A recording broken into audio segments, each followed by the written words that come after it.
guys, it's Dr. Roz. And it's your man Kil. We back for another ep of Marriage Exposed. We not dressed alike today, I so that's know. a good thing.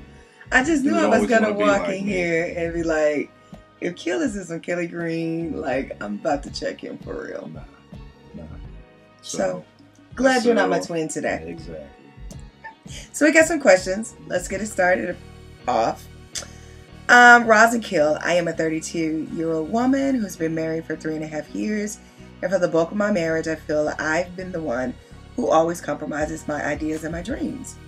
I was set to go to grad school in Houston, where we're originally from, but his job transferred us to Charlotte. So I left all my friends and family for his career. Then I thought I would be able to go to grad school in Charlotte, but whenever we would discuss it, he would bring up all the things that I wasn't doing good as a wife. Keeping the house clean, cooking, sex, etc. And that this wasn't a good time for me to go back to grad school. At the time I was upset, but one of my closest girlfriends, who's been married longer than we have, told me that it's all about compromising. So I moved from where I wanted to live. I put grad school on hold, and recently he told me that I was putting on some pounds and that I should put more time into hitting the gym than talking on the phone and FaceTiming with my friends back in Houston. Now, that to me was the last straw. I'm not going to read what she said. Okay, so now that to me was the last straw. Because this Negro, I'm going to clean it up, hasn't had to sacrifice a thing. Moving wasn't a problem for him because he went to undergrad in North Carolina. So he already knew people out here. He got his dream job and his dream wife who cooks and cleans. But for him now, telling me to lose weight is where I draw the line. Have I gained some weight since we've got married? Yeah.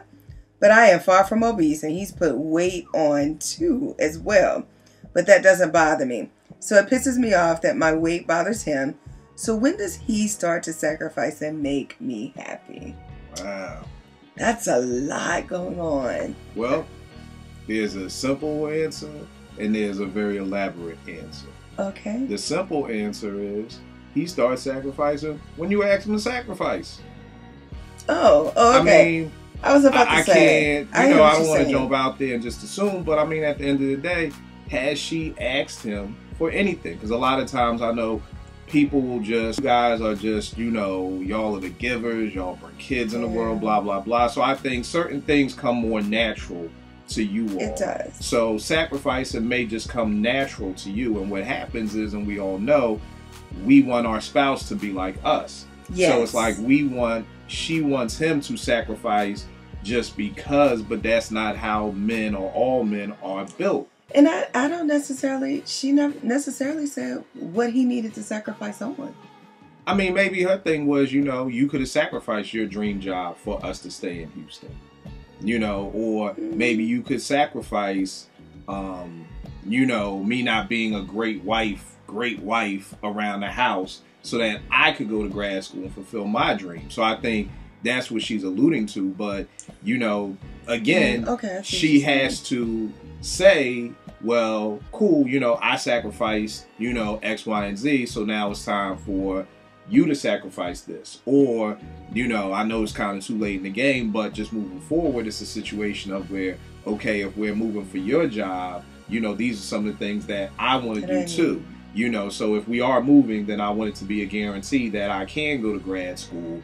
It's those things. But the simple answer to me is, if you are just assuming he should sacrifice because that's what you do, then you lost. That's where you lost. You gotta say, okay, well, I want to go back to grad school, or even with the weight thing, like, look, you can't have it all.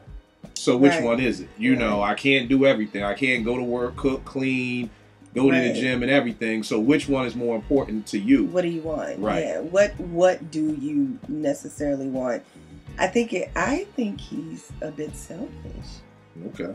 I mean, because at any given point, he has to understand that she's supporting him. Right.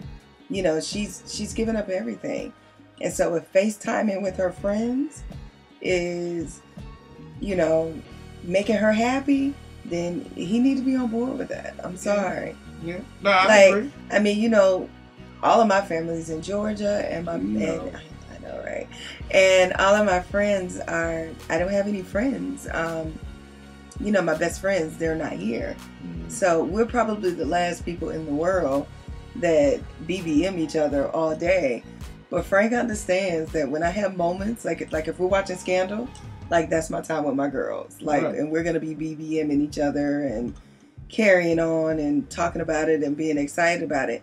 So I think he needs to understand that she has to have an outlet too.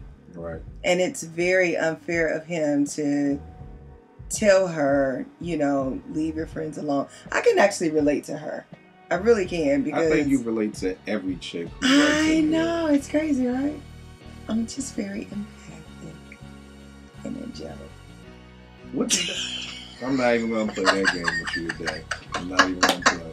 I am. Yeah, sure. This is very empathic. Right, I can feel where she's coming from. Right. You know, because there are times that I'm like longing to move back home to Georgia.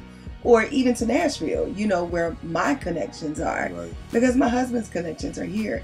So it is kind of hard to be okay with the situation when you don't really, well, I mean, I guess a couple of years ago, I didn't really know a lot of people here. I definitely have a network now, but it was much harder, you know, a couple of years ago to just be like, I gotta stay here. Because, you know, it's uncomfortable. But the beauty is he was very supportive. The problem here is this husband is not supportive. He does not see what she needs. And unfortunately, in a marriage, you guys have to take turns with meeting each other's needs. It definitely does have to be a compromise. It just seems like she's been the only one compromising. Yeah, and I think it's a situation that, and I learned this from when we worked at Lifestyles. And with Harry, my supervisor, you know, I'd have 50 things on my plate, but I would always go to him and say, well, what's the most important for you? So you put these in order for me, because if you leave it to me, I may think this is the most important thing, and you like, oh, that's number 5 on the list. So it's like, I'm going to him to say, okay, well, you tell me. I wonder how Harry's doing. He's good. He's good. You know, we keep it on LinkedIn. Oh, good. He went to Harvard, right? No, he had gotten accepted or something. Neither here nor there. Yeah. But you have to sacrifice. I'm not even talking about Harry in that way. I'm just saying. Yeah. What I'm saying is that Harry, my supervisor, was like going to school at night. He was doing a lot. Salute the dude, because he really, you know, did the thing. But what I was saying is that going to him to say, okay, I understand these are some things that you want, but what's the most important? Because I heard her saying, you know, you want me to cook and clean, but now you want me to lose weight. So what's the most important thing? Do you want me to lose weight? Okay, then the house ain't gonna be, you know, spotless or whatever like that. Then I think it's also the husband understanding that at the end of the day, you can't put everything on her.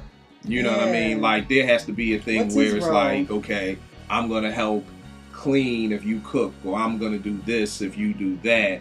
Or we're going to work out together. Right. But then, you know, what I also notice with a lot of couples is that, especially, it's like, maybe it's a regional thing. Like, you know how, like, I don't know if you ever heard this, but, like, dudes from, like, Philly and New York will be like, yo, we like down south chicks. You know, because y'all have that, y'all have that, you know, more of a, I guess the whole old school vibe. Like, you want to take care of your man, blah, blah, blah, all those things. Yeah. But then you got the up north chicks who are just like, yo, they just, you know, they hardcore. They ain't doing all that nurturing stuff. They handling their business. Right. So, and that's no diss to the up north chicks. I'm just saying how regionally. I mean, it is a difference. Yeah, we can do it. So with them being from Houston, I don't know too much about Houston. You know what I mean? I only know places from hip hop, so I'm not a big Bun B dude. So maybe in Houston, he's a rapper. Maybe. In Houston? Yes. Okay. I just want to make sure. I understand. Get my pop culture right. So what I'm saying is that maybe in Houston, that's more of a down south tradition, where it's like the woman does stay home, she cooks, she cleans. She didn't say if she worked, I don't think. I don't think she worked. That's what I was thinking, like, does she work? Right, but that situation being that, again, if that's the way you're reared, or that's the way you're raised, or that's the way you think it's supposed to be, you know what I mean? That's just, So I'm not, you know, necessarily defending the husband. I'm just saying that you have to look at things from all. I'm not. I'm just saying you got to look at all those things, because if you're raised to think, okay, this is how a woman is supposed to do, cook, clean, then that's, you know, that's how you would think. And nothing's wrong with that. I certainly understand what you're saying. And I think at the end of the day, the two of them have, you guys are going to have to decide what you need in your marriage. You're going to have to be vocal with your husband. You're going to have to tell him what you need. Right. He can't read your mind. And at the end of the day, you need to say, look, I am unhappy because these are the things that I want to do. I need you to support me in that. Otherwise, everything that you want is not going to happen. And that's just, it becomes a vicious cycle. So at the end of the day, you got to advocate for yourself. You got to say what you need. And sometimes you just got to go out and just do it. I ain't going to say just go out. No, she can just go out and do it. Nah, I mean, but that's like saying, like, yo, me and you don't agree on something, we married, and I'm going to just go out and buy a new car. I'm not saying like that. But when I'm you saying tell like her to she go needs out to and go do out. it, you can't. What does My that mean? understanding, I don't think that she has like a life, basically. I think that's a problem. I thought you were saying something like just go out and sign up for grad school or something. No. But I definitely think that maybe you should go out and meet people and develop a life for yourself. Right. Because at some point you can't depend on his life because you're unhappy. Right. So just go out and do it. All right. So, it's your man Kil. And I am Dr. Roz. Questions, comments, marriageexposed@gmail.com. Keep it locked.